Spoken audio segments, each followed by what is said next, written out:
Good morning. Well, it's morning, but it's not morning. Good morning, everyone. It's your girl Kat from the Kitty Rose Lifestyle. What's good? It's mad early. It's like 5:46 in the morning. For those that know me, know that I normally get up 4, 5, 6 in the morning, but I'm able to go back to sleep or do whatever work or whatever. And I was watching something on YouTube. Hey, Ty. And because of what I was watching on YouTube, the Spirit moved me to share this message to parents in particular. Well, really, more than parents, mothers. So bear with me because I am learning not to be as long winded as I have been in the past or as I normally am.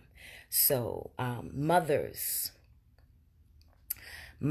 in particular to young men, boys, and just parents in general, especially parents, no, not especially, parents who co parent, who do not live together, who are no longer couples. A lot of times, unfortunately, when relationships end, the children end up staying with the mother. Not always, but the majority of the time, we know that throughout history. I don't even know what the statistics are. So, just for conversation wise, let's just say 80% of children stay with their moms when relationships end. If anyone has anything other to say, please feel free to chime in. Good morning, James. But there has to get to a point that, let's say, when the marriage or relationship ends, the children are young. Now, when the children turn around, certain age or milestones, certain situations have to change. The best way for me always to prove my point or share my point is to give my own example, because I really feel like Jehovah uses me and the things that happen to me to be an example and a light for others in how they're moving. So when my oldest son, Isaiah, was 13, and this is a secret I'm about to reveal. I met my husband when Isaiah was like a year old, and the one of the things that allowed me to fall in love with Eric was how he fell in love not only with me but with Isaiah. So very early on, because Isaiah was small, we never told people that Isaiah wasn't his son. My Eric never called Isaiah my girlfriend's son, my stepson. Eric always introduced Isaiah as his son, at least through the first 10 years that we were together as a family. So anyway, so like I said, year one, Eric claimed Isaiah. When Isaiah turned 6, Eric wanted to adopt Isaiah. So we went to Isaiah's biological father. And at that time, Isaiah's biological father said, that's a wonderful thing. No, that doesn't have to happen. Isaiah could just be blessed with 2 fathers in his life. Nobody has to adopt anybody, boom, whatever, whatever. Go forward, Isaiah's now 10. This is when the transition in our life happens. I devastated the family. I ended the marriage. And now, for whatever reason, Eric is no longer involved or that day-to-day father to Isaiah. Okay, we dealing with that. Hey, Elo. Hey, Tracy. Because of how that transition affected Isaiah, good or bad, by the time Isaiah was 13, his biological father made the suggestion of, why not Isaiah come and live with me? This is 13 now. This is where the lesson, or what I'm trying to get parents to understand. It was hard for me. I fought the issue of Isaiah leaving me to go live with his father, his biological father.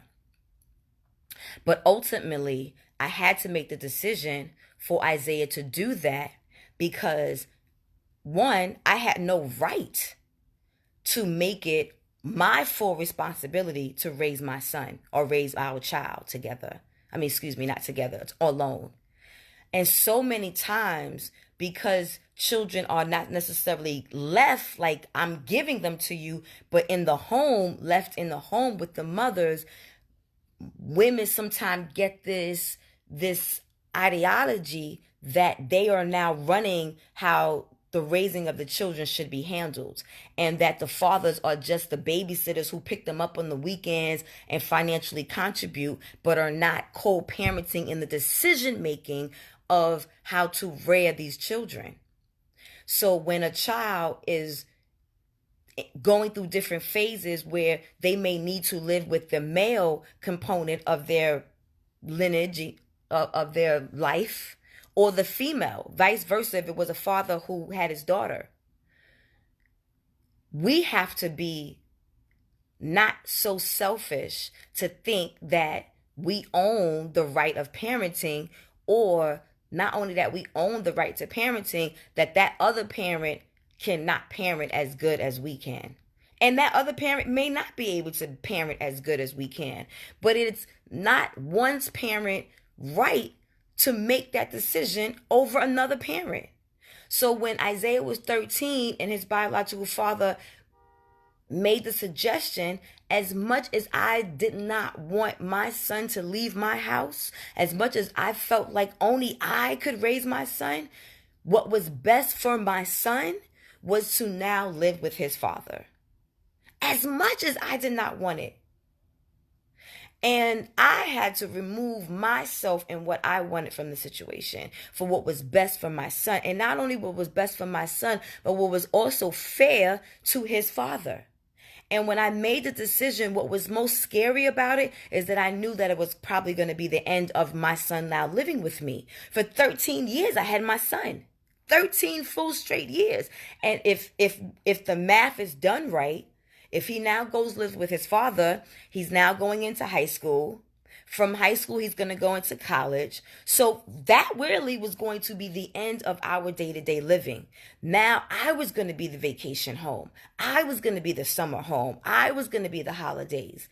And that was hard for me to realize, but I had to make the responsible decision because it wasn't mine alone to make. And sometimes we as mothers are on this power trip that we think what we say goes, and we control when children live or don't live with the other parent. And that's not fair, and it's not right. Especially when you have the fathers who want to parent and be involved. Now, back to my situation. The shit didn't work. Isaiah ended up going, and how did it work? Well, Isaiah ended up living with his biological father and his family for about 6, almost 8 months. And during the time that Isaiah was there, it was weird because it was actually an amazing transition for Isaiah. Isaiah came back here knowing himself in a different kind of way that I wasn't able to teach him. Hygiene, understanding his body a little bit better.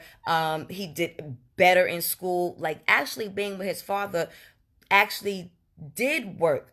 But for whatever reason, his father and his wife and family, I don't know what happened because I wasn't in that household.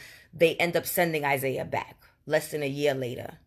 And once Isaiah was back, I was happy as shit. You know, me and Isaiah went through hell after that.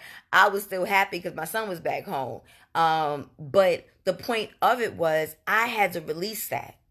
Whether it worked or didn't work, I had to move out of the situation because it wasn't my right and it wasn't fair to make the decision 100% by myself. And not only was it not right and fair to my son and to his father, it wasn't even fair to me because we sit as mothers and complain about how fucking hard it is and we doing it all alone, and then we don't even allow the fathers to fucking parent. So how ridiculous do we sound complaining when we don't even let fathers be fucking fathers because we think we know it all? I mean, it was a good decision in hindsight. But like I said, my son ended up coming back home to me. And then that was some other shit. Then I agree, you know, and I'm not here for people to agree. I'm here for us to understand, because what I was watching on TV was another fucking reality show, and but a current couple is having difficulties because the mother really doesn't want her son to leave. And I get it. I get it. But we don't have that right to make the decision by ourselves. We just don't. And government, because they're not supportive, manipulates the situations in the court system and makes women think that they have the authority to make the final decision about how the children are being raised. What did you say? It made him appreciate and value you in a different way. He needed a different perspective. And I think, unfortunately, because of government and because of the court systems and because of the blur of distraction, and Satan and the devil out there trying to break down families, I think that that's one of the reasons why we have manipulated the situation of parenting. And people get frustrated and don't want to deal with it, so we just allow it to continue to happen and happen and happen over and over. And I'm not saying that women don't have a right to feel like they should make the decisions because men be fucking up, but at the end of the day, why put all of that on ourselves? Why not allow men to be fucking men? Yeah, it's the Huntsville. You already know. Yes, it's the Huntsville marriage. Because I know that that's what she's feeling. I know that that's what that mother's feeling. And she don't know how to express it. You know what I'm saying? And she's only disrespectful to the other wife because she doesn't know how to express that she doesn't want to let her son go. And I get it. But for her sake, for her son's sake, and for his father's, at the end of the day, we have to realize that we are in a partnership. Whether we like the partner or not, we are in a partnership. It is unfair to everyone involved, even oneself, to put the burden on oneself only, solely. So even selfishly, when we talk about self-preservation, if you don't want the burden all by yourself, then why give the burden all by yourself to yourself? Allow fathers to parent. You don't have the right and the say-so and the authority to control how your children are being parented. And fathers, stop being weak ass punks, letting these women think that. Because at the end of the day, my situation, let's go back to that shit. You know what I'm saying? You don't like the way I parent? Okay. So then you parent. But to stop parenting because you don't like the parent makes no sense. That does no disservice to the child. You're going to stop parenting your son or daughter because you got beefs with the mother, or the mother is not being fair or logical in the way she's moving. So you let go and you move out the situation until the child is 18 or 20 or 21. You say, oh, well, that woman is crazy, so I'ma just hold off until my child is old enough to understand. Because that's some whack shit. That's some punk shit. That's why these women out here thinking they can control y'all asses. Because y'all end up being some punk motherfuckers that let women run over the situation, making them or giving them the control that they don't have. But you release your control. So in you releasing your control, you've given them the fucking control. Because y'all running the fuck away. All right, what you got to say? What you got to say? It broke my heart to see a father, didn't it? To beg his son to be willing to jump all the hoops to have his son. It made me cry too. The destruction of the black family was caused by what? Feminism, a white issue, and supported by the courts and social systems. This is why the black home is fragmented. Well, I don't know if feminism is a cause. I think feminism came out of frustration. I think feminism came out of men being suckers and letting the pussy rule and allow them the pussy to interfere with the decisions that they made, i.e. when we fucking go to war. That's some bitch in your ear in the bed with you saying, yeah, that motherfucker did some shit. Let's go to war. So, that's a whole nother other conversation we ain't not touching right now.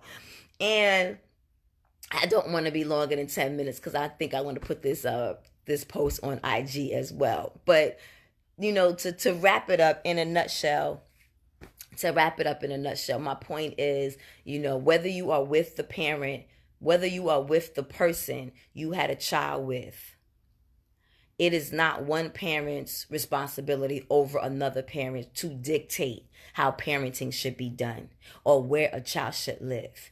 It should be an equal thing, especially if you have everybody involved that wants to be involved. I know it's a hard thing for us as parents, as mothers, to relinquish responsibility as much as, we complain about the responsibility. It was the hardest thing for me to do, to let my son go. But it was also one of the best things that I had to do in order to show how it should be done.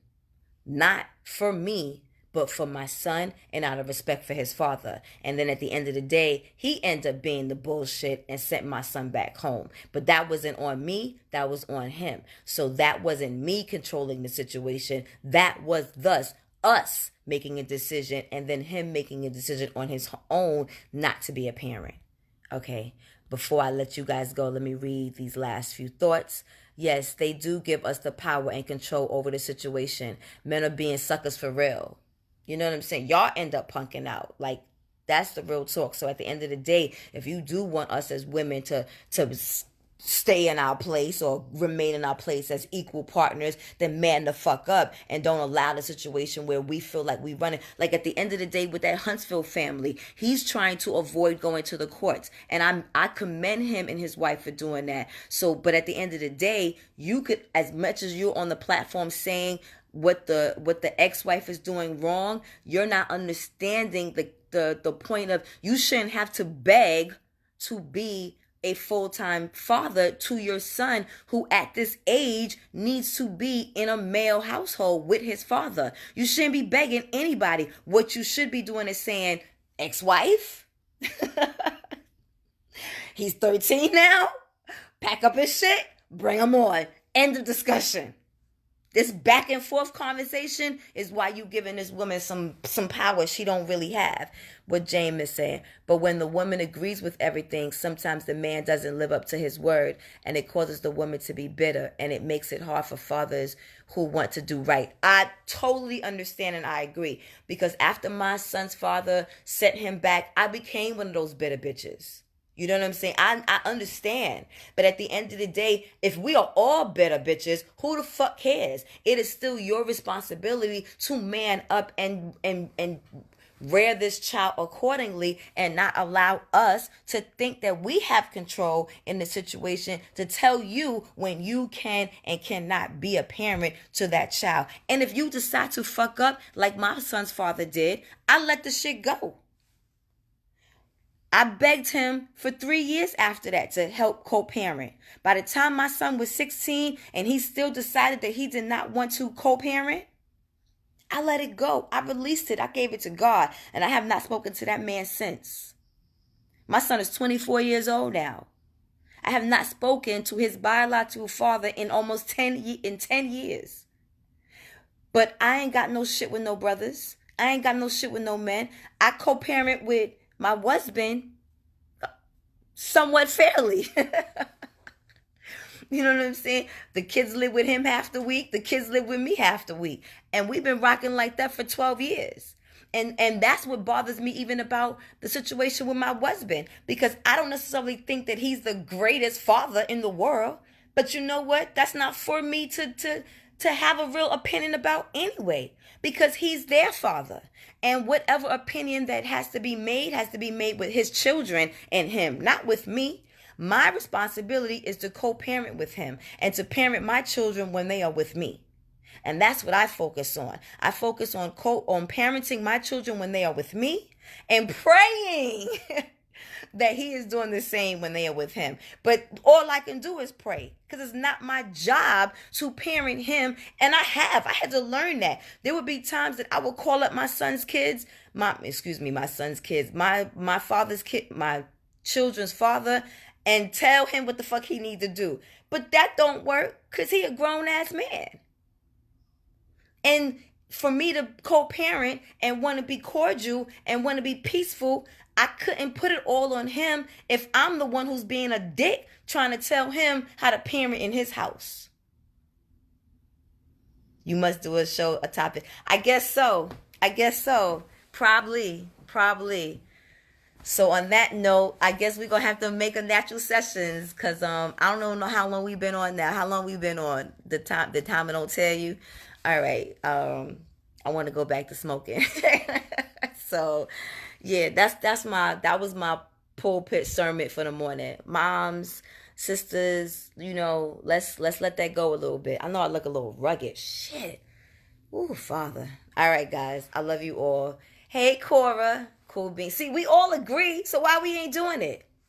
Kind of crazy shit. Or maybe we are doing it, and then the illusion of the matrix, the illusion of television is making us think that we not co-parenting. So maybe it's me. I don't know. But I don't think it's me. I think there's a lot of women out here that's on that bullshit. All right. Enjoy your Sunday. Check me out.